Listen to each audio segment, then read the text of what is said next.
Okay, Tuesday night, man.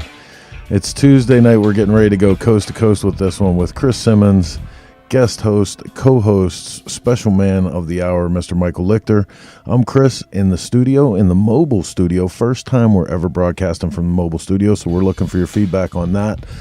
All the stuff we were doing earlier, I want to apologize. We were doing some testing today, so if you guys were confused that we were broadcasting earlier, it was actually just some testing. Please disregard that. The show is going live in 8 minutes and one half. 8 minutes, one half. We're going live with Coast to Coast. Stick around. Make sure you throw up where you're watching from. We like to give you guys shouts out from around the country, around the world. Coast to Coast going live in 8. We'll be right back.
All right, Canada in the house. Narnia. I love Narnia. Marengo, Illinois, what's up? Almost 2 a.m. where you're at. Where you at, brother? Rob Nussbaum. Here we go, baby. First time in the mobile studio. Melbourne, Australia, right on. Say hi to my good mate Kiwi Mikey stuck down there. We're waiting for him to come back to the States someday. Miss him terrible and his beautiful wife, Carolyn. New Jersey, Pompton Lakes, New Jersey. What's up? Just a couple minutes left, man. 4 minutes and one half. We're going live with Coast to Coast. I'm Chris, the engineer, here in the mobile studio. Street level, not 50 floors below. Needs more cowbell. You guys are killing me. We'll be going live here in 4 minutes, man. Hang tight while we build up the social media audience. Remember, like and share this program so your friends and neighbors know when we go live with this stuff. We're putting a lot of work in this, and we appreciate the support. Chopper Town, what's up? Cycle Source Magazine crew, everyone in the house. It's filling up nice here. England, that's great. Kisses to the pupper. That's probably not for me. Or if it is, don't tell my wife. We'll be going live in a couple minutes.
Man, always watching these shows build up. It's so great to see Doc Harper in the house.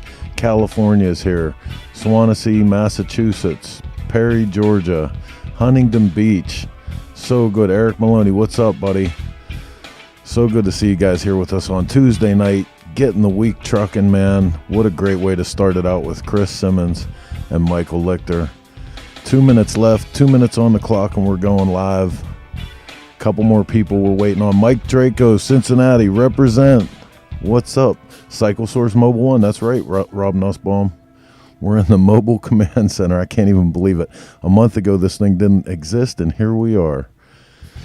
2 minutes left. 2 minutes.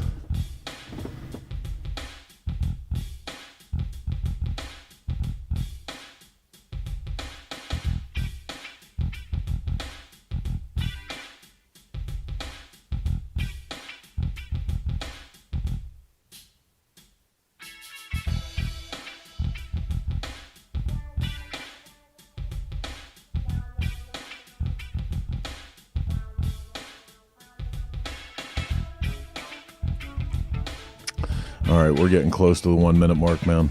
I'm gonna let you guys go a little bit early. Yeah. We started a little bit late, so no harm in that. Looks like we're ready. We're gonna get this thing out of the stable and bring it up onto the trail. It's time to go live with Coast to Coast. Here we go.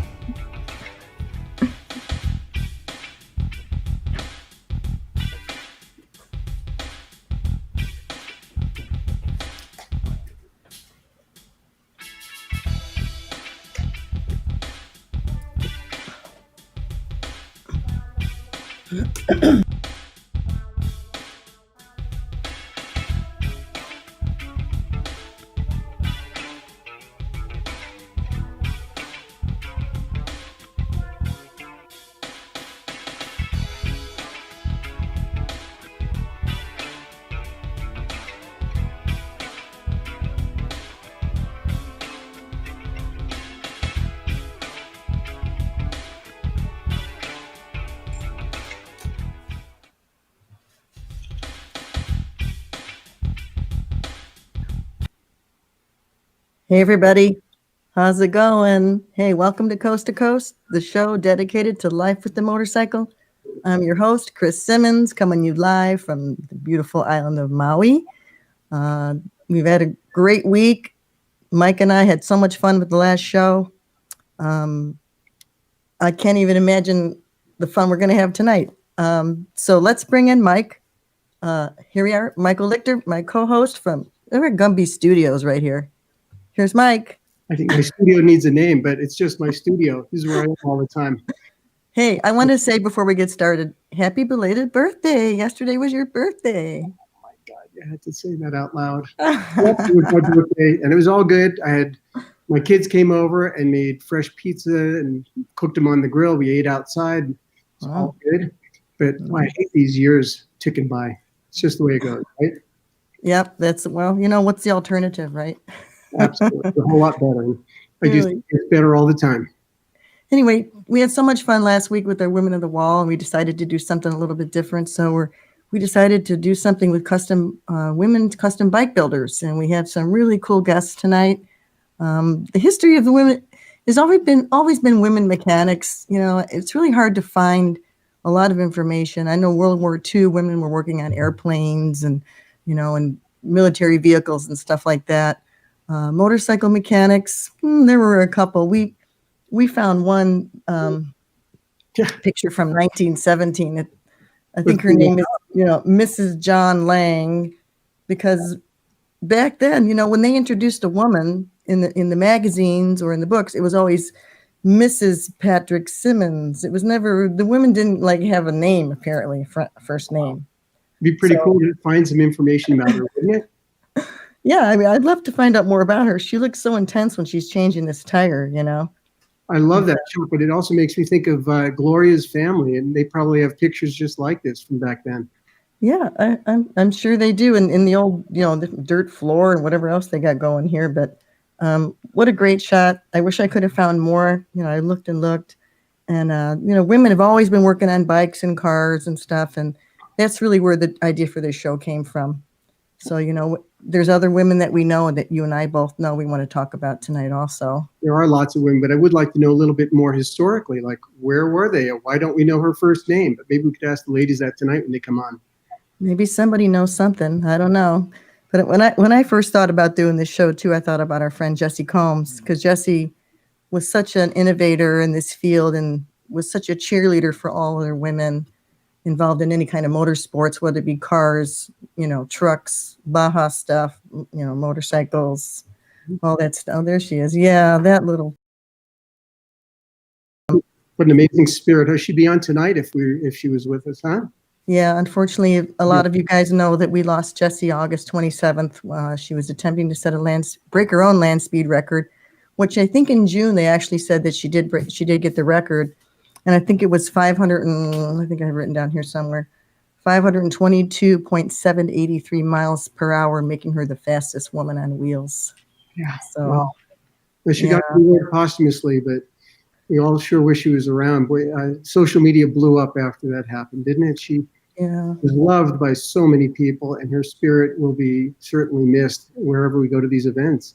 Yeah, I think about her all the time. She used to say, tell me I was the real deal, but she was the first real deal. That was kind of her thing. Her and Teresa Contreras started a thing called The Real Deal. And now there's a foundation, the Jessie Combs Foundation. If you have a chance, go online and check it out. And we want to honor Jessie and for all her courage and just pushing everybody to, like she said, you always knew what you could do. You just needed the confidence. You always had the ability. You just had to know that you could do it. And I think she sure portrayed that, didn't she? She portrayed that confidence. It just exuded from her. I think you could see it in the photo there. Yeah, every photo, every interview, I did some events with Jessie again in Biker Bells last year. And she was an amazing friend. And I think of her all the time. So I really wanted to mention her tonight to start out this show. These other women probably feel the same way that we're going to bring on tonight. In this next photo, man, I just love that smile. It seemed to never end, didn't it? And when she smiled, which she did all the time, it made everybody around her smile. Yeah, it's contagious for sure. That was at Trog. She was helping out almost like a master of ceremonies at times. She was racing, but then she'd get out there and do the flag as well. 2015. Wasn't she the first woman to drive a car on the Trog, the Race of the Gentleman? For those of you who don't know, I think she was one of the first women to ride a vehicle. It was an old car or something. Actually, Trog has a decent representation of women in the cars, not as many in the bikes, but in the cars they do have a pretty decent representation. Right. This next photo coming up here, this was taken on August 8th, so really just before she died last year. It was in a studio I had in Sturgis, and boy, it's her saying goodbye, isn't it? Yeah, we had a pretty good discussion in Sturgis about, I was getting ready to do the chase, and she was getting ready to do this thing with the jet car. And she was pretty nervous about it, but you know, you got to do what you got to do, you know, and I honor her for it, and I'll miss her forever, but her spirit lives on in all of us and all these other women, these younger women that she inspired. And I think her birthday would be next week. She would have been 40, I think, next week. So anyway, yeah, maybe we should bring on our guest for tonight. Let's do it. Let's bring on Sofi first. I think she's in the waiting room for us. Okay. Hey, Sofi. For those you don't know, Sofi Tsingos, there she is. Tell us a little bit about. We wake you up? No, I wasn't expecting to see so many photos of Jessie. Oh, I'm sorry. It's okay. Yeah, I know you loved her too, and she loved you. I could tell because I saw a lot of photos of you guys together too, and I didn't tell you we were going to do that. We didn't really, you know, it was always going to be there, but anyway, you know, she was such an inspiring person. But I really those pictures were really cute. We'll give Sofi a chance to recoup herself there and bring on a picture of her from 2013, because Sofi's been doing this for a while, and I love the background that she was riding and racing and doing all this stuff. Building, people don't know, a Triton is a combination Norton frame, a featherbed frame with a Triumph engine. And that's a picture of Sofi from 2013. But on that note, we can cut back to Sofi, and she could tell us where she did get her start. Yeah, tell us. Go way back. Way back. Oh, man. It's a story that I feel like I've told a million times, so I don't know if it's boring now or not. But my dad used to have an old aircraft maintenance shop, and he had an old BMW, one out of 3 BMWs, and he didn't know how rare it was. That's a long, funny story. But when I was sewing diapers, he would take a piece of tape and like wrap it around me and literally duct tape me to the tank of his Beamer. And then we would ride up and down the runway. So that's where it started. That's how it starts, you know? Yeah. That's awesome. I think you would go to prison now if you tried that stunt with a child. Really, child endangerment on the runway. Maybe tell us a little bit about the racing. That's such a cool background. In this next photo, I just think it is so cool to see you in this next photo, because your lean angle coming around this bend on that bike is, man, I wish I could do that. That's incredible. Can you tell us a little bit about your racing background and how that got started? Oh man, I'm about to burst your bubble. So I love track days. I love going to the track and I'm not competitive at all.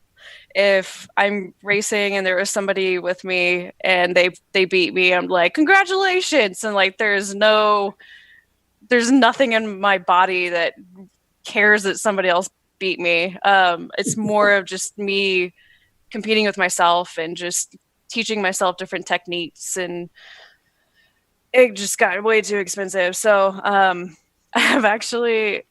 done a ton of track days. I've done one race, and I started off very last. There's 40 racers, and I was the back of the line. I was freaking out. I was about to throw up in my helmet, and I was looking for my dad.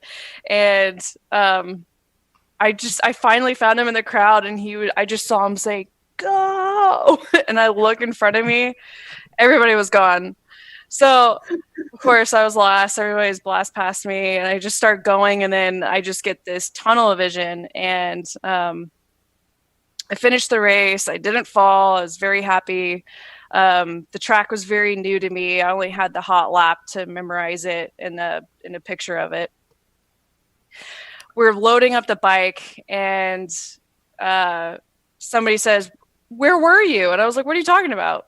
They're like, we just announced the podium. You got 3rd place. So I was like, "Shut up. Are you serious?"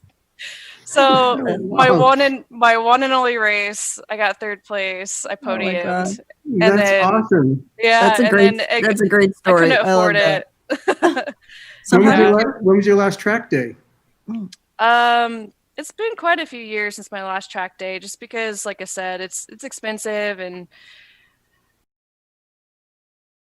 weekend and tires are like $600 depending on what you get. Wow. Yeah, and super soft tires. And out here in Texas, it's so hot that you definitely can't reuse them. But yeah, I'd like to get to the track again because I don't like riding street anymore because they're morons texting and driving. I've already been hit once, so. Yeah, it's kind of crazy time for sure. So how did you get did you go to college for metalworking and automotive stuff too? Kind of like what Jesse did? I did. So in high school, 2004 to 2006, I don't know, whatever those numbers are, I did auto paint and body first. So that's actually what got me into everything. And then 2009, I went to Wyotech in Daytona, Florida, and became certified mechanic in European motorcycles, the Ducati, Triumph, BMW. I was actually the first woman to get on their top 3% and the first woman to be a graduation speaker and the first woman to get the National Technical Society Award. Wow, I didn't know that. Awesome. Yeah. It does nothing for me now. No one gives a shit about those. Hey, I do. You didn't talk about that on your website. That's awesome. I'm so proud of you. Because it's about me. I don't know. I'd rather talk about my dad or something. Oh, for sure. Your dad's a pretty cool guy. I was looking at the pictures of your dad. So tell us about your dad. Oh, man. I don't think we have enough time.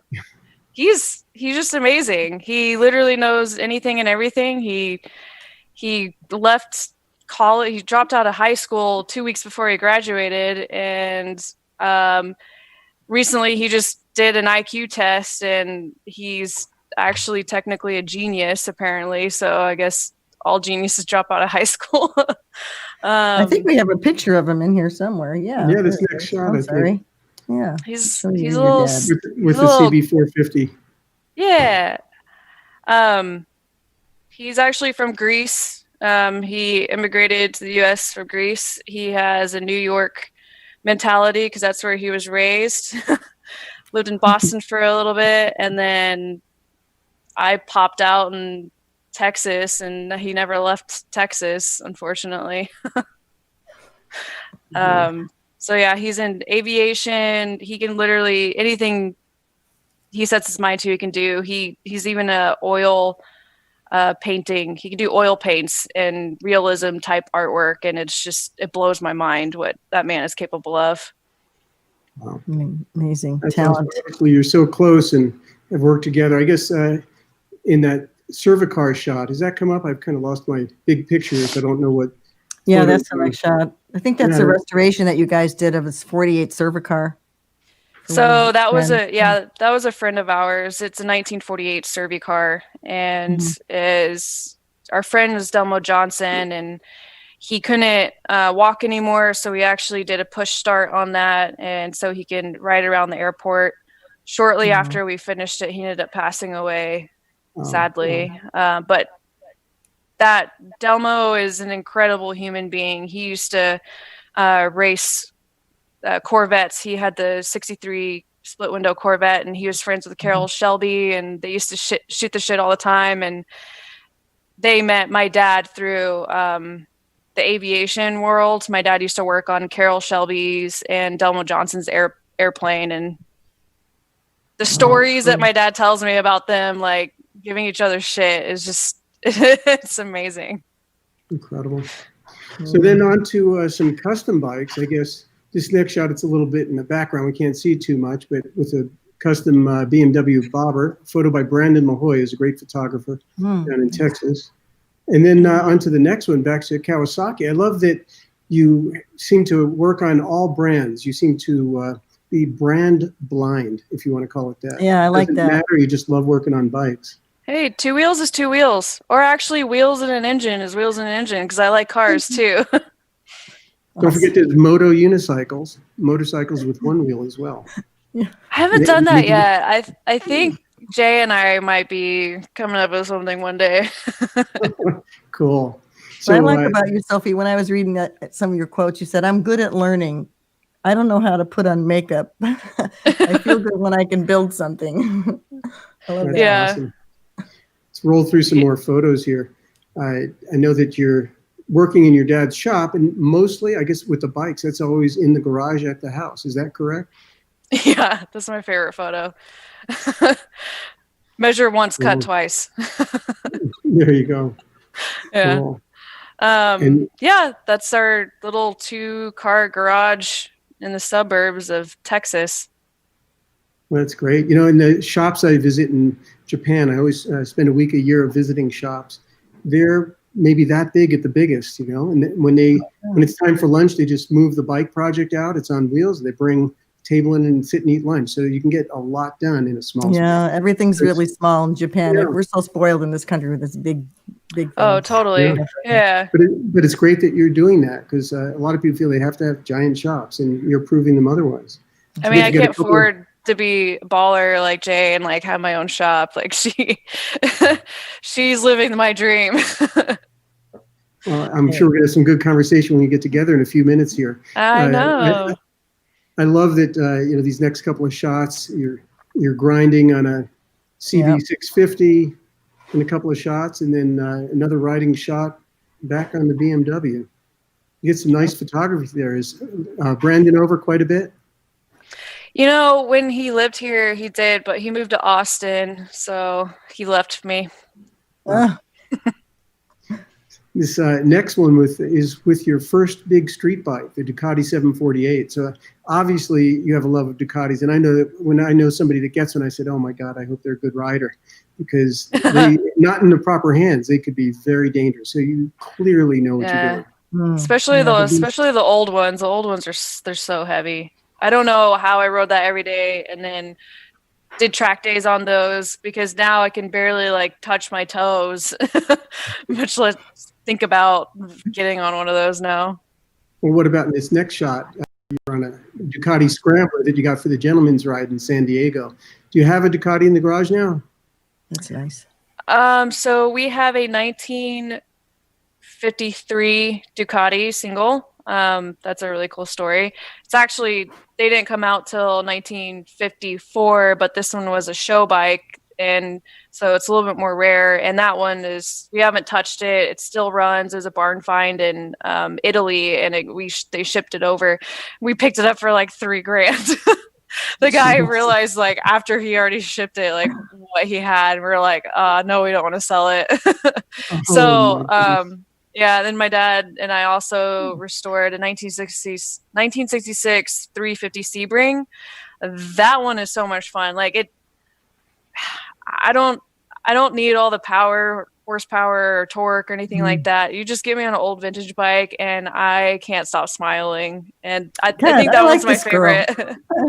You are very cool. How about in the next photo, the 748 Ducati? What was that one of yours or for a customer?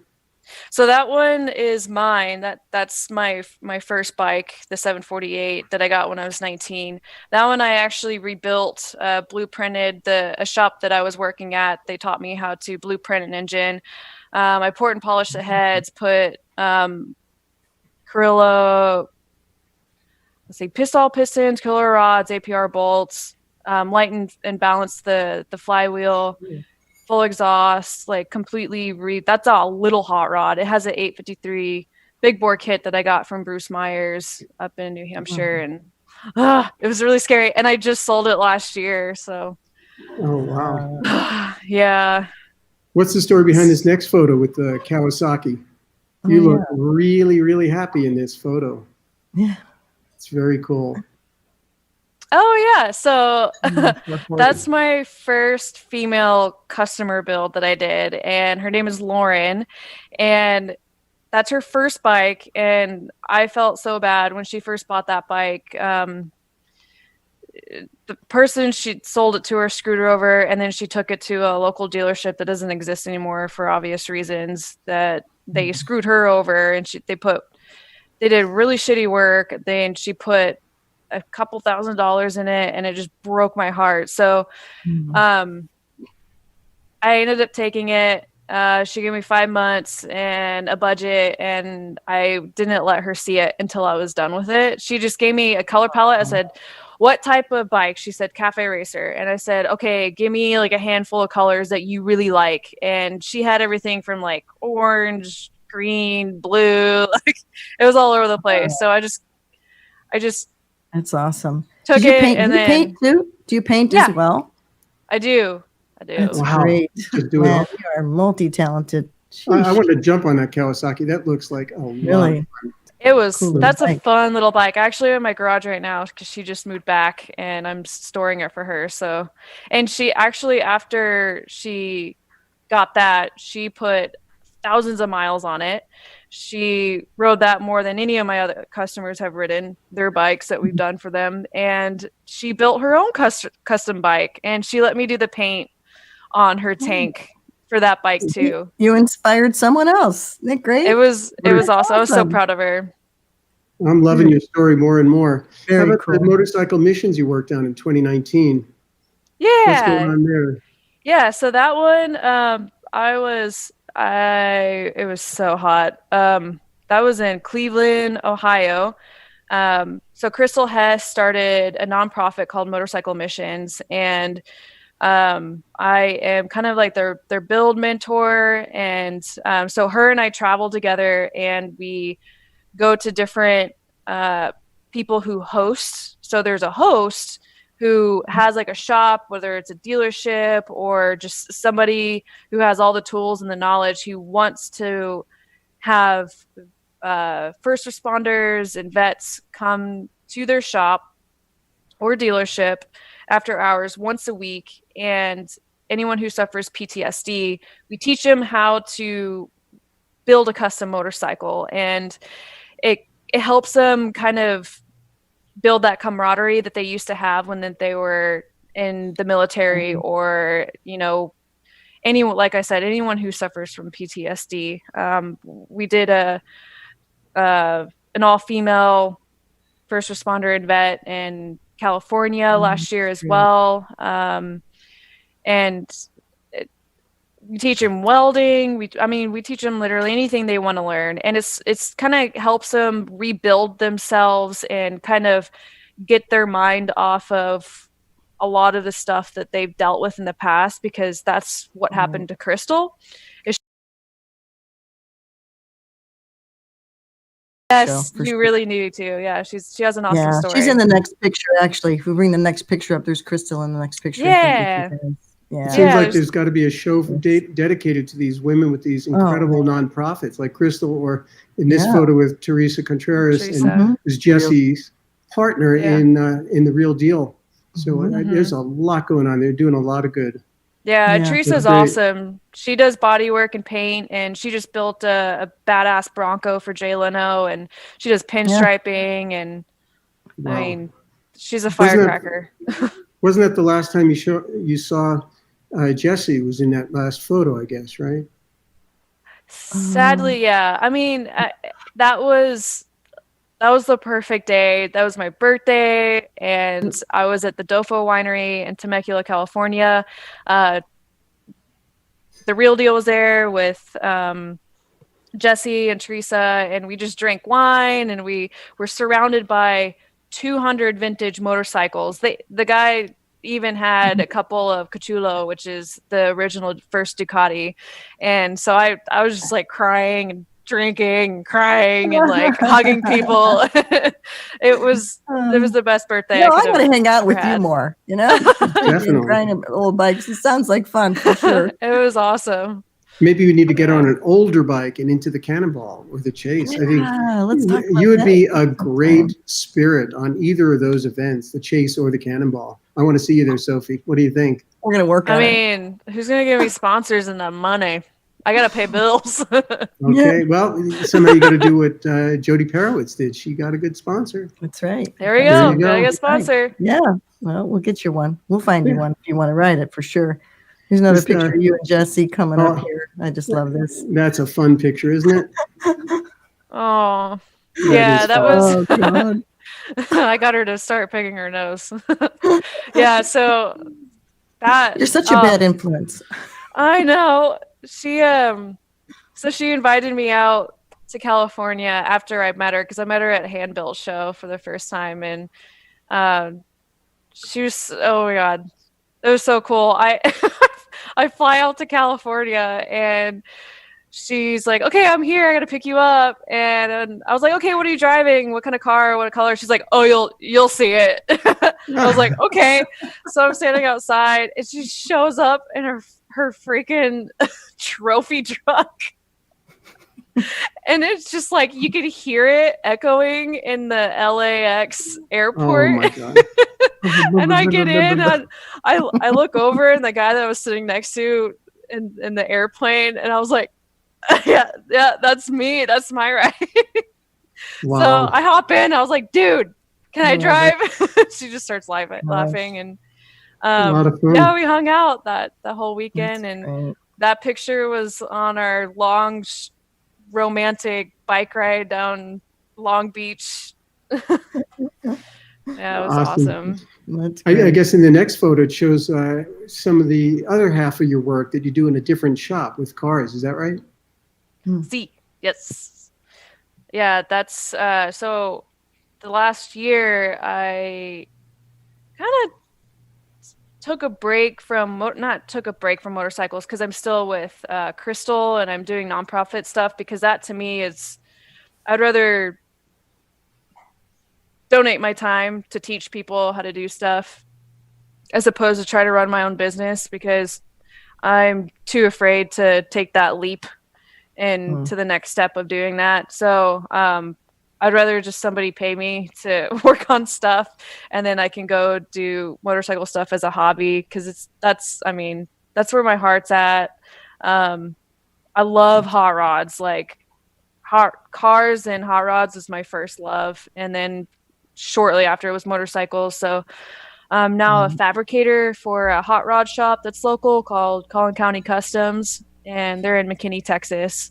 And like right now I'm working on a Metropolitan Nash that has a LS3 engine swap in it and a custom frame. And then they also have an old Cadillac. It's like a $500,000 car that we're working on. And it's just, there's a lot of cool stuff going on in there. Well, whenever you do decide to go out on your own, you've got the skills, certainly. You have the talent and the artistry, that's for sure. I guess that's been acknowledged. If you see this next photo here, I guess you're getting a lot of publicity as well. And here you had two of your bikes in the book, The Ride. So that's pretty cool.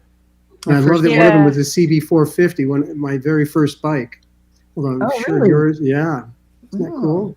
I love those bikes. Those are peppy little suckers. I love them. Oh God! You don't have to really do too much. I know. Tell us a little bit about the Medusa you showed of the hand built. It's the next couple of photos. Oh, I love this show bike. Profiles. Yeah, it's very cool. Yeah, beautiful. This XS650. That's such a good photo. It's a cool. It's the only. You're gonna have to give me those. That's the first photo I've taken that has anything to do with you, because I've had very little opportunity. Oh, so, I know. So that's something I'm going to push for, is getting a little more access sometime. Yeah, definitely. Yeah, no, I love that photo. That's awesome. Yeah, so that's XS. It's almost 100% custom that we did for. So my dad and I started building this for ourselves and on the side, but I mean, we're usually building 4 or 5 customer bikes in 1 year, like at a time. It's kind of rotating. We usually have like 4 or 5 going on at the same time. This one was just kind of another one on this separate of that. And this was just kind of to have us display what we've learned, what we're capable of. It's more like an art piece as opposed to something that is good to ride cross country that we do. Anytime we build something custom, we keep in mind, like if you were to take it to a dealership or a shop, if a mechanic is working on it, how would they, use common sense to take it apart? And easy and not overcomplicated, but also be strong and run across country if you wanted to, but I don't think it's going to be that comfortable. There's at least some padding on that seat, girl. Yeah. You sure would have a muddy back pretty quick as well. I know. Without that rear fender. But it's gorgeous bike. Just Thank gorgeous. you. That's for it was for the Haas Museum. So Haas ended up reaching out to me and that's awesome. decided that he wanted us to finish it for him. So I was like, okay, cool. How cool is that? Bobby's amazing, isn't he? Oh, awesome. Oh my God, that dude, I'm obsessed with him. If you took away all of, what he's created, he doesn't care to talk about himself. He's just so interested into whoever he's talking to, and he's always asking questions, and he's just so genuine, and that's so hard to find these days. And I was just so impressed with him and Stacy when I got to meet them, and luckily they're in downtown Dallas. They're like 20-30 minutes away from me. Wow. Cool. Currently closed at the moment for obvious reasons, but they're incredible people. Wow. So next photo with Walt Siegel. How well do you know Walt? Oh, that's my old man crush. I love Walt. I hope he's watching tonight. Younger than us, Mike. He's younger than us. Oh, he knows. Crush. I make him blush all the time. No, Walt's awesome. So I knew his good friend Bruce Myers, and Bruce Myers taught the multi-level Ducati training. So all the technicians in the world, or I'm sorry, Jesus, the US, whenever they had to get updated training and get to the different levels of training, Bruce Myers was the one that trained you. He used to own a dealership, and then he worked for Ducati North America. Well, he was my instructor and my teacher, and I love him to death. And they are both in New Hampshire, so I guess Walt tried to get me to work for him for years after I moved away from New Hampshire. So I was like, dude, I was just living there. Like, I'm not moving back. You should have found me sooner. So now anytime we see each other, we try to go out of our way and make time to hug each other. And he always kisses me on the cheek. Most amazing people, I have to say, Oh God, I know. Young life, and I don't know how. Well, I know how. You're talented. Oh my God, girl. Oh my God, so much talent. Let's bring Jay in. I can't wait to bring Jay in. Okay, let me just mention before she goes that people love you. I'm telling you, online, people are just saying you're the best. They love your work. I'm trying to get some names, but it's going to slow me up too much. But I'm telling you, everybody is loving it. And they say Medusa is a great bike and beautiful. And, I love that bike from Greg White. And everybody's loving it. And the name of your you shop? bet she is super cool. That's what everybody's saying. GT-Moto. There it is. There's the name of your shop. GT-Moto. Right but let's switch gears, and we'll come back to Sofi. Yeah, we'll bring you back. Yeah, we got Jay in the waiting room, so let's bring Jay on, and we'll bring Sofi back so we talk to them together in a few minutes. This is awesome. Thanks so much, Sofi. Yeah, Jay. Thanks. Thank you. Here comes Jay. I'm so excited. There she is. There she is. Cool. Hey, Jay. Hey, guys. So good to see you. That was so nice to be able to listen to Sofi talk. Like, finally, to hear a little bit more of the story. I'm like smiling in my house listening to the whole thing. Like, this is great. I can't wait to have you on together. That last photo actually was when she met you. That last photo was the day she met you at the Barber Museum, she told me. That's what she said. Let's get going with, let's bring on some pictures and roll through them. We got Jay on the manipulator. This is at BSA with the hand start, but I'm going to have to let Jay talk all about that. That's it's an amazing bike, and really, I think put you on the map very, very quickly. Oh, that's when I met Jay. Is at your show. Maybe she'll talk about that in Sturgis in 2017. Was it, Mike? 2017. Let's bring on the next shot too. We got a few really good shots. Could you tell us the name of your photographer? She's wonderful. Yeah. Gretchen Devine. She's my girlfriend. She works at my shop and been my photographer for over 10 years now. So she does a lot of our photo work. But I think you took these photos, Mike. I took that first one, but the next one that's coming on isn't. I think mostly the photos are from Gretchen. Here's with the Indian, and then the next shot we got you with the Vincent Comet. I mean, it's like, how rare is that? What's it like to try to customize a Vincent? Jeez. Yeah, she's pretty talented with the camera. Yeah. So Jay, why don't you tell us a little bit about how you got started and with motorcycles? How far back does that go? Similar to Sofi, kind of goes back to birth. My whole family has always been metalworkers and tinsmiths and mechanics, and also similar to Sofi. It's funny because hearing her story, I was like, wow, like how have we not had this conversation in person? But yeah, a lot of similarities, and I guess, there's many people that can relate. Trades get passed down. And so my family trade for the past 100 years were metalworkers. And so when they came to the country, they brought tools, which then solidified them with an occupation here. And that's what my father grew up with, and that's what I wound up inheriting. Not necessarily on purpose, it just happened really naturally. I grew up around tools and machines and motorcycles and cars and lawnmowers, and we're a fix-it family. And in our house, my family's house, is called the Madhouse. And it kind of fits the name, and that's how my shop got its name, because it's this crazy house where we fix everything, and motorcycles were a part of it that then boomed into the majority of what we do and who we are. And for those that don't know, that's Madhouse Motors. Yeah, I was wondering how you guys got that name. I didn't want to ask. I thought, well, that's very cool. I feel like we could have at one point been like a little offended by the craziness of the house and how it sort of seemed like a circus act, and there's always trash everywhere, and you got to be careful where you step. But now we embrace it, and it's kind of a nice community social watering hole. It's a really comfortable place for anyone, and it's I'm lucky to have that.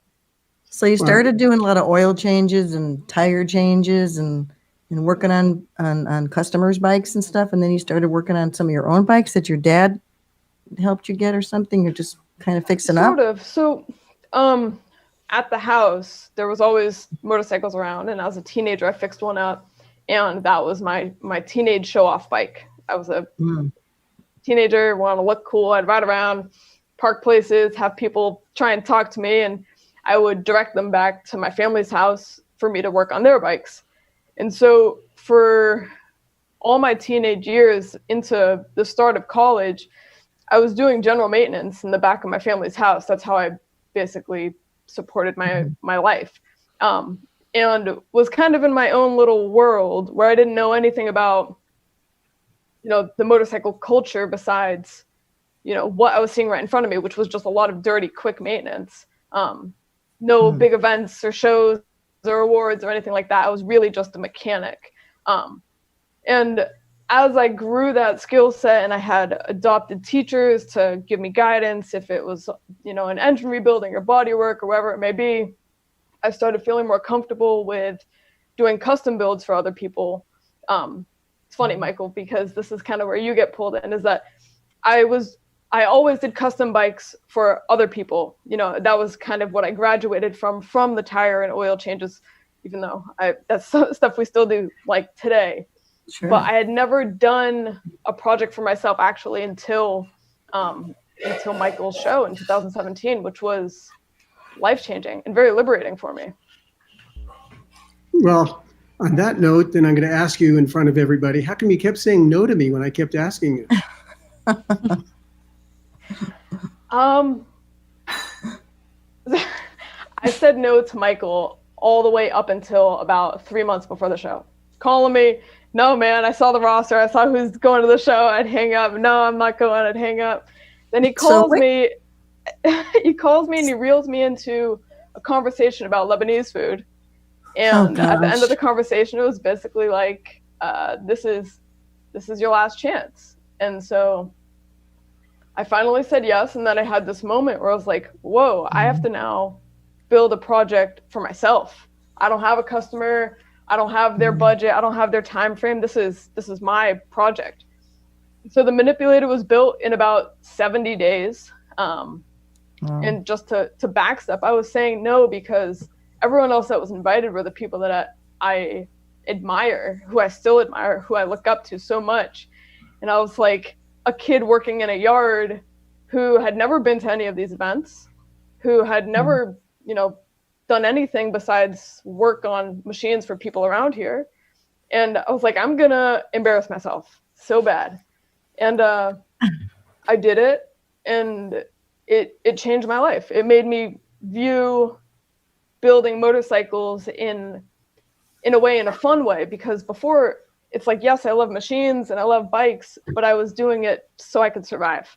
And Michael, you really kind of like reopened my whole world. Well, thank you. You know, maybe if we could possibly jump now to photograph number 6, if we could jump ahead. But so what I didn't know is that it was the food that worked. You never told me that, because we always talk about the food, No, Mike. we always talk food. I always want to. I'm begging Jay to make me some of her Lebanese food, but I think now I have to make her some of my tabbouleh with my garden, with the mint out of my garden. So I think that'll be That's next what on I the had agenda. for dinner tonight was tabbouleh. My girlfriend made it, and she's actually really good at cooking Arab food. And I make a good one, so I'll try it for you too. But you know, this photo with Jay up on the pedestal, this is really cool. So I'm going to tell a little story. This is when we were, when I introduced the builders to the media, and we do a little media tour through the gallery and have the builders step up on the pedestals to talk about their bikes, which is really a fun thing, especially for people that are lesser known, to get a chance to get the media, to get them in front of the media. But what you don't see is what happened the night before. It was on actually Friday night. The show was, we were just finished installing it. It usually takes till midnight. And Jay walked in through the back door with Gretchen and another friend, and she just burst into tears. And I'll tell you, I got emotional just seeing that. Can you tell a little bit of that story, if you recall it? Yeah, I mean, I teared up, Mike. I never thought that, like, as background, working on motorcycles is now something that has kind of like a luster to it.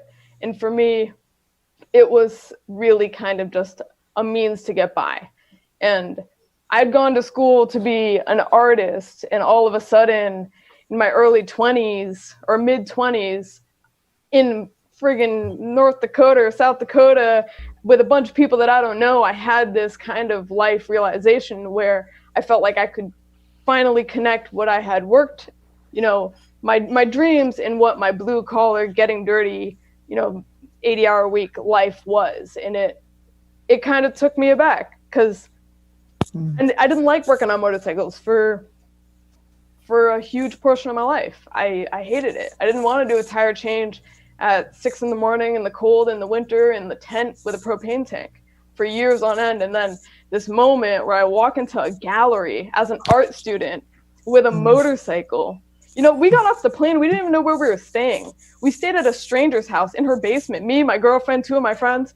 We didn't even know where we were going. And so I get off the plane. We have this crazy night. We're bootstrapping it. And then the reward is being in this gallery with designers and builders and alchemists and craftsmen as an art display. And I was like, wow, finally, maybe it all makes sense. And I think I didn't think anyone was in there. You and then found your bikes in the tribe, corner. and they embraced you for sure. Let's bring a few more photos on of this beautiful bike, because I had the opportunity to photograph it in the studio, which I have in South Dakota as well. So it does kind of hit you like art when you see it like this, doesn't it? It was emotional for me to see Jay's reaction. I knew that it's pretty cool when you walk in and you have theater lights. There's 85 theater lights from the ceiling hanging and aimed at all these motorcycles. And all of a sudden your bike it's elevated on a pedestal and really stands out. So it was thrilling for me to see that. And I'm thinking now maybe some people may get tired of me being like a pit bull, not stop.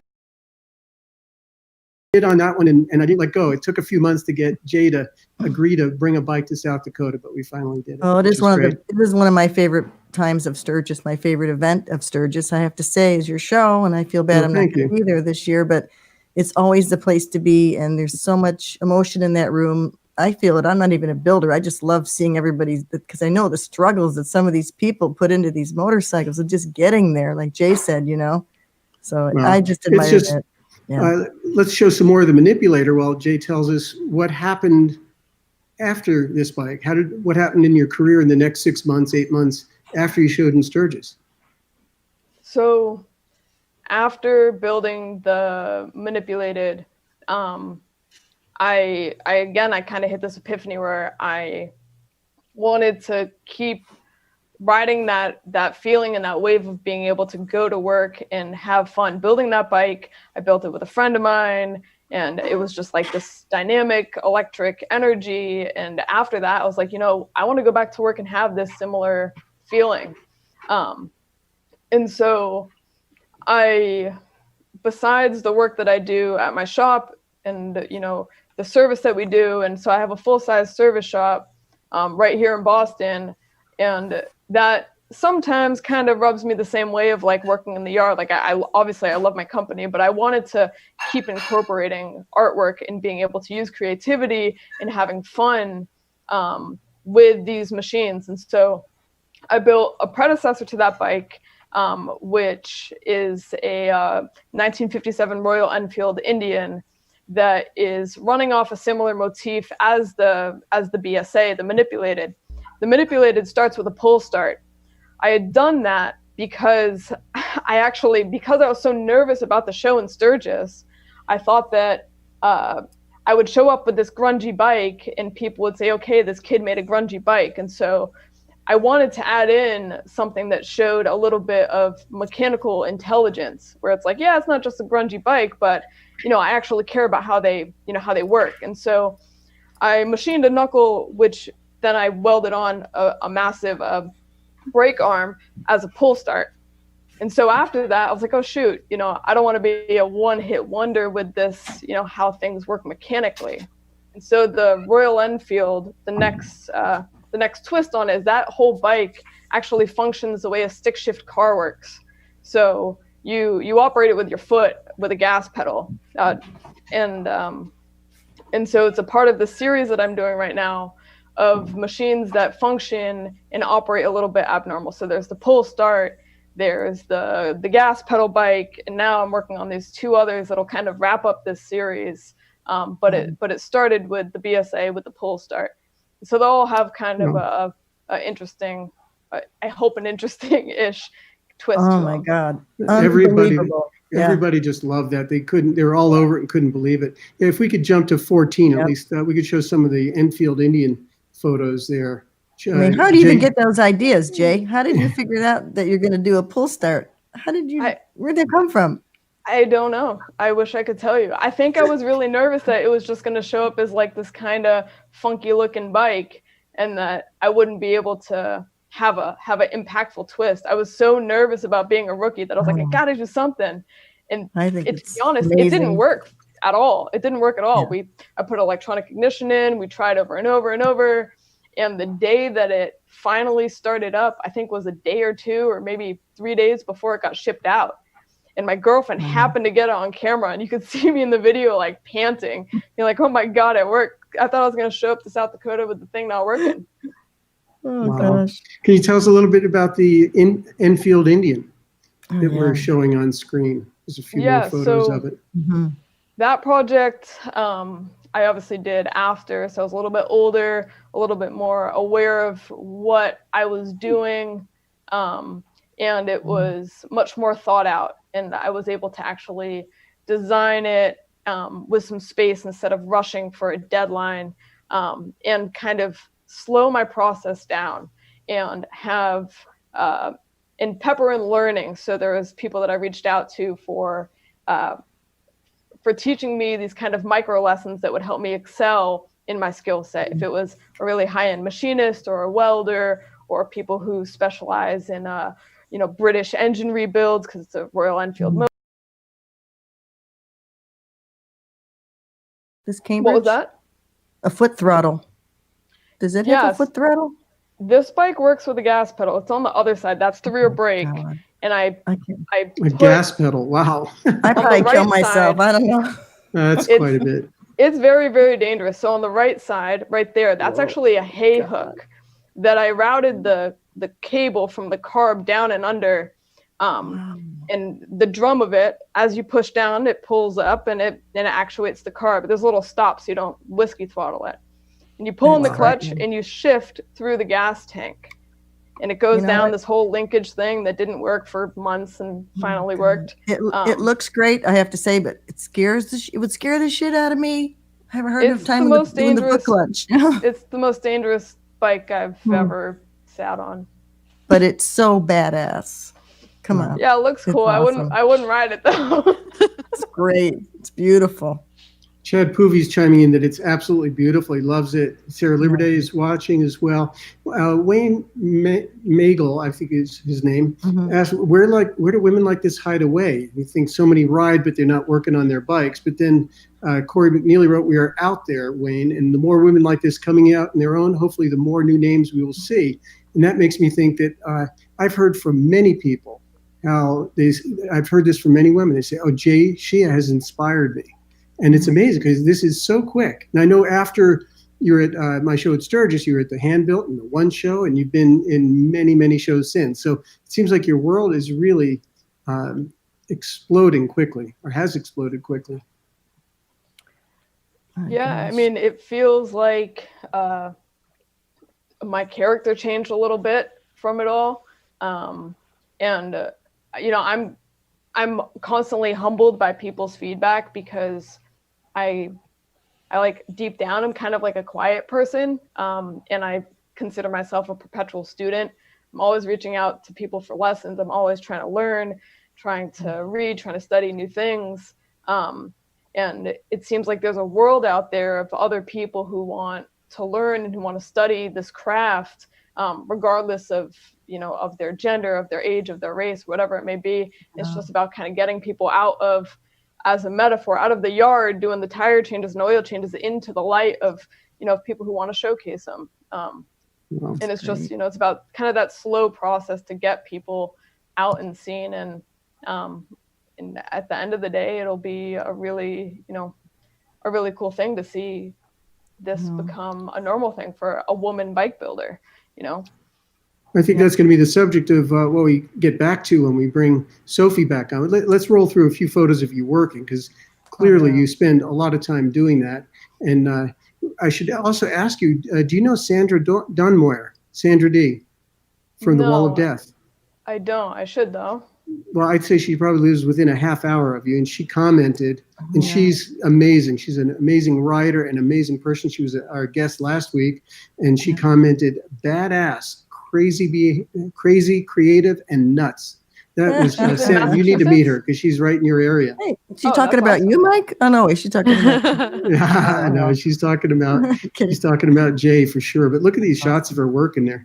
Really, some beautiful shots from Gretchen. Great photography, Gretchen. Beautiful photography, Gretchen.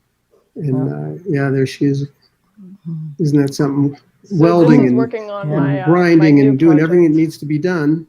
But as we roll through these, after we're almost at the last one, but I want to go back actually, if we can, to end this little segment here to photo number 4, because that's another story. We could kind of end Jay's little segment here and then bring Sofi back on after we do this. So why don't you just tell us the story behind this, because it's a wonderful and I really believe inspiring story. Well, I'll make that story brief, but one of the reasons why to be totally frank, the main reason why I was a tire change, oil change, brake valve job mechanic is because I took on a kid when I was 19 and I couldn't go and get a normal job because I had a little baby with me, so I couldn't work at a coffee shop or be a restaurant server or even work at a dealership because I had this kid. So the beauty of having my family's house nearby is that I would be able to have the kid and put him on the porch, put him inside while I did this kind of work, which might have been a little bit of the reason why I had this moment in South Dakota, because I had this connotation of being a mechanic. Like, it was a struggle because I was raising a kid at the same time, and it wasn't this glorious fun, let's make sparks thing. It was really, I was trying to get by because I had taken on someone else's kid when I was a late teenager. And so now he's 10, he's my best friend. We ride motorcycles together. He comes and helps me at the shop, and I have a different career, but it's been a whole build up to now finally getting to this level where I can go to work, I can make art, I can have, friends in this community, and my son's involved, and quite a lot has changed, and there's a lot of people I credit for that. Some people on the screen, and yeah, I mean, things change over time, and it's all a process, but it seems very, very well worth it now. At some point, I didn't always feel that way, but I guess that's pretty natural. Yeah. What a beautiful story. And my understanding is he may even be taller than you now. Is that right? Yeah, he we get my girlfriend's skinny jeans and his jeans mixed up sometimes. Wow. He sounds like quite a kid and really smart from what I understand. He's the cutest kid, I have to say. I just love seeing pictures of him in the shop. Cute, and I saw a picture of him welding, a little movie of him welding, and I was like, oh my God, how cool is that? Your mom teaches you how to weld. Come on. Wow. Isn't that awesome? That. You know what? Let's take a little break, right? We've gone into overtime a little bit, so we're going to have to ask our listeners to stick around to hear some conversation of the two of them together, these two amazing builders. Right. If people stick around. Hit your share and your like button if you send us some love. And we're going to take a little sponsor break here for our sponsors and come right back with the two of these women together. How cool is that? We'll be right back.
Hey, this is Chris from Cycle Source Magazine, and I want to thank you for watching the flagship show of the Source Media Group, Shop Talk. We go live with Shop Talk every Sunday at 9 p.m. Eastern Standard Time, but it's only one of the many programs we offer from Source Media. In addition to that, Wednesday nights we have Cannonball Chronicles that looks into the life and times of Cannonball racers as they prepare for this year's Motorcycle Cannonball. Thursday night, we have Bike Night Live that dives into the culture of bike night, the food, the bikes, and the fun of hanging out with friends, and we even have some live entertainment. Sunday morning, Cyber Swap kicks off, where we have a sort of home shopping network approach to motorcycle swap meets, and we bring guys on that have parts to sell live right there. All of this in addition to our staple programs, which are Grease and Gears TV, live on the street from the events and rallies, Grease and Gears Garage, and Grease and Gears Garage Roadshow. We look forward to bringing more of this type of programming to you from the home of Two Wheel Entertainment, the Source Media Group.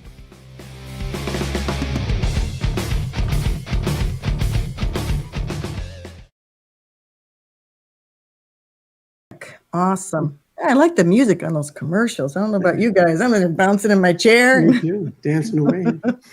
Well, let's bring the girls back and time for a few more minutes of checking it out. I know you guys want to talk to each other, so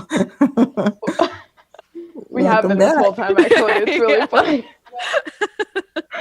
We have a very funny conversation going on backstage. I have a feeling there's going to be a road trip coming up. Yeah. Sofi and Jay together. I'm going to Boston because Texas sucks. It's too hot here. Come up here. Come hang out. Come work at the shop. Okay. So, ladies, why aren't there, and people have asked this online, I see as well, why are there not more women motorcycle customizers? And I think that would be a nice way to kick this off with the two of you talking with each other about that. I think there's kind of a lot of variables that go into that question. I think, for a long time it wasn't encouraged. So that's why there's more men than there are women now. But there's more women than there's ever been. And a lot of the women, it's not like they have a platform. I've met a lot of women that do custom work, but they don't have a platform. They don't go to shows. They just work just like any other guy that's out there. So I think actually right now there is a lot of people compared to what there used to be. And I think there's more and more just because of like, for example, my female customer, she ended up building her own bike shortly after. My next door neighbor who moved in with her husband, she met my dad and I, and she ended up building her own custom motorcycle. So we're out there. It's just, we're not, I don't know. I could take that a completely different way.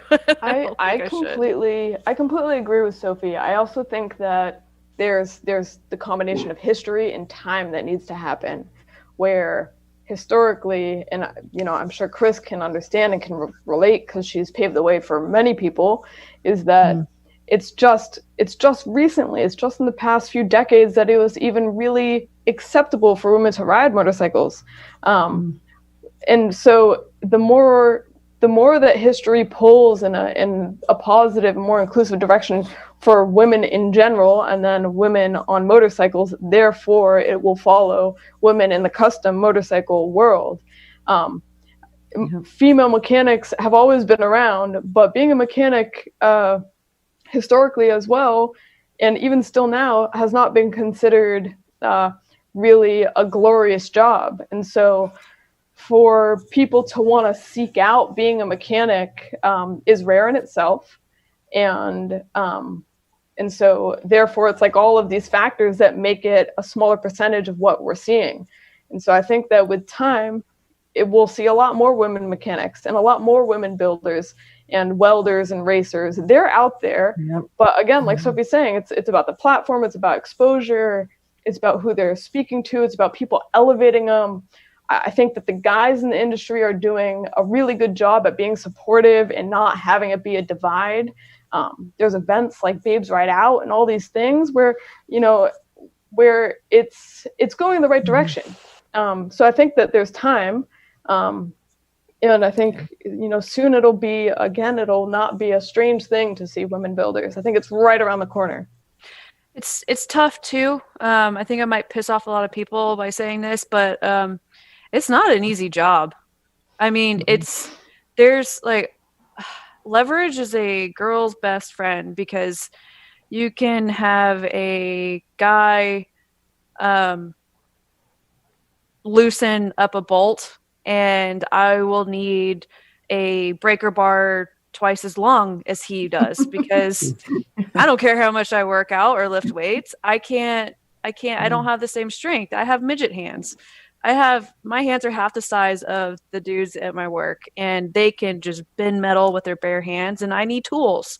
So it's something that takes a lot of patience. It takes a lot of practice, a lot of years of dedication and figuring out what works best for you, because you can't just use one tool and expect it to work the same way. You got to find what works best for you. And I think that's what it's just a very long process, and it's not as easy as what, the people, the men who've taught me, like, they make it look so fucking easy. Oh, sorry. But it's not. It is very difficult. And I don't know anything else. I can't do anything else. So I had no choice but to try this. And I think it's just that, like, you just got to dedicate yourself just like any other profession. I could not. Corey McNeely is another female bike builder that many of you may not be familiar with. She's Justin McNeely's wife, and she's been building for a couple of years now. And she chimed in here saying it's about getting those guys in the industry lifting us up. So followers of the industry see those who don't have a platform. And it's interesting, what I find in her comment there is that she's married to Justin, who's an amazing fabricator. I mean, he is truly a wonderful, wonderful fabricator. And Jay, you grew up, it's in your blood, it's in your genes, and you grew up with these machines, whether it was lawnmowers or bikes, all around you, working on that since a little kid. And Sofi, that garage is right there at the house you grew up in. So Yep. you guys are, you're kind of lucky there. And even for Cora, Very her lucky. husband's a bike builder. So do you have any advice, or what can you say to the young women out there that say, I love it, I want to be part of it, but they don't know how? I have some advice on that. And it's, don't be shy to knock on someone's door and ask to be taught. You don't need to have a shop full of tools. You don't need to have a parent or a neighbor or anything like that. All you need is to be willing to learn. Door knock, ask questions, put your pride behind you. No matter, every great mechanic will admit that they're still learning. And so it's like, always want to learn, always want to ask questions, and don't let the lack of tools or situation or setup be a roadblock. Even the internet, like here we are now, we're talking, communicating, and learning about each other, over a computer. And so there's many ways to learn and kind of start dipping your toes into building bikes. I think there's always someone who'll be willing to help you and teach you and help you and mentor you. I mean, any kind of mechanical stuff. I mean, I learned basic stuff when I was really young, and I just enjoyed not having to rely on other people. And it's empowering for women. It doesn't matter if you're changing your own oil or you're building a bike. It's starting out with the basics and being able to take care of yourself out on the road. But I do think, as far as you guys building, it's amazing. And to have people, like you said, knock on Jay's door. I mean, you're going to get people knocking on your door now, but that's fine. Ask for help. It's great. I'll be knocking on that door. I'm going to drag you from Texas to my shop. You won't have to. I'm going to book my ticket after this. No, to What about Sofi? kind of Does Sofi have any advice there also? Yeah, I was just about to say, I mean, it does help to have somebody like my father or Jay's dad to kind of push you. But I guess I do want to make it clear that, my dad never pushed me to do it. Like, it was never, he actually had no idea that I was going to be doing what I was doing. He accepted me doing tap, jazz, ballet, gymnastics. Like, I literally did everything until I got my hands on my own dirt bike. And even starting from high school, I got my first job was in a motorcycle dealership or shop, just so I could learn the parts and learn the apparel. And then I put myself through auto paint body. I put myself through metal shaping. I put myself through a welding class. I did a machining. I did any class that I could get my hands on, I do. And even on, like Jay was saying, if there's a new tool out there or if there's something that is messed up that I don't know how to fix, like plastic, for example, I just went on and I ended up watching a whole 2 hours worth of YouTube videos on how to weld plastic. Like, there's a $16 tool for that. So it's, you are always going to be learning something. There's always going to be new stuff. There's always going to be new bikes. There's always going to be new cars. There's going to be new models. There's going to be new tools. You will always be learning. So that is what keeps me going in this industry, is that it keeps me interested in just learning new stuff. Like, I pride myself at learning. I'm not good at anything, but I'm good at paying attention and learning, and it's because I'm interested. You have to be interested, or else, motorcycles, it's not like a car where if you forget like a lock washer or something and you can just roll off the side of the road, you can't kill somebody if you mess up. You have to pay attention. You have to know what you're doing. You have to practice. Yeah. You cannot get impatient when it comes to motorcycles, because it's two wheels on an engine. And I mean, even something messing up tire pressure can cause you to crash. There's just a lot of stuff that goes into it, and it's a lot of hard work. And, I don't think mechanics have ever gotten the credit that they do. They just see it as some blue collar, grunge work, when in reality they're the one that keeps the world nice and oiled and rolling, you know? Amen. Oiled. Awesome. Wow. You guys are just, I'm inspired. I'll tell you. I hope other women are too. I don't, well, men too. Anybody. I think a lot of people be inspired by both their stories. They're great. And I think one thing that's also come out is what good people these two ladies are. Great Yeah, thing. wonderful. It's getting to be late here. I just want to tell you both how happy and excited I was to have you come on the show. I was excited. I couldn't sleep last night. I was thinking, oh my God, I love all your work and your stories, and you're just so inspiring. And thanks again for coming. And I don't know what else, Mike. You have anything else you want to say to these girls, or just? Yeah, I want to photograph both of them. Lots more. Thank you, Chris, and thank you, Mike. Also, you two are huge and very important characters in this industry, and have paved the way for many, many, many of us, and are a huge reason why at least I'm here. Chris, you paved the way for probably a huge majority of the people who are watching this, especially the women.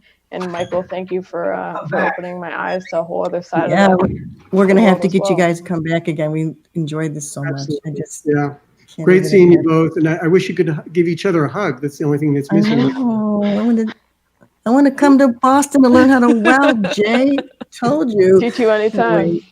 Right on. Sophie, it was great meeting you too. Well, you know what, you guys, as my dad says, probably time to saddle up. What do you think, Mike? We should talk about next week a little bit? Yeah, let's do that. And thank you, ladies. And I look forward to seeing you whenever we can. I'm taking more pictures. Thanks so much for being with us. Definitely. Yeah. So, Chris, what do we got for next week? Well, I'm still deciding. I'm not sure yet, but I'm thinking maybe some on the Cannonball. I mean, there's some women riders on the Cannonball. We're a minority, but there's been a few of us over the last 10 years. 10 years of Cannonball coming up this year. So we'll get a couple of women on from the Cannonball. And we do have somebody confirmed, don't we? What's that? We do have one person confirmed, don't we? I think I might have Sharon Jacobs, my buddy from 2014. Yeah, we did a lot of miles together and had a lot of fun. And every time I think about Sharon on the Cannonball, I just think about her smiling all the time, because she never stopped smiling the whole time, even though we're in the rain and the mud, and coming next to Sharon, she's smiling, There you go. stuff like that. Cool. But anyway, we'll talk about that more next week. So we're gonna thank you guys at Cycle Source for putting up with us, and catch us next week for another hour of two-wheeled life. Like my dad says, we're gonna saddle up. Have a great week, you guys. Tell your friends. There we go. We got a little horsey action out there. Be safe. Get out and ride. Don't be an asshole. My friend always says. But again, hit your share and like buttons, and let's keep this thing rolling. We'll see you guys next week. Thanks, Chris, Heather, Missy. Right on. Chris, Bye, thank guys. you. See you. Bye.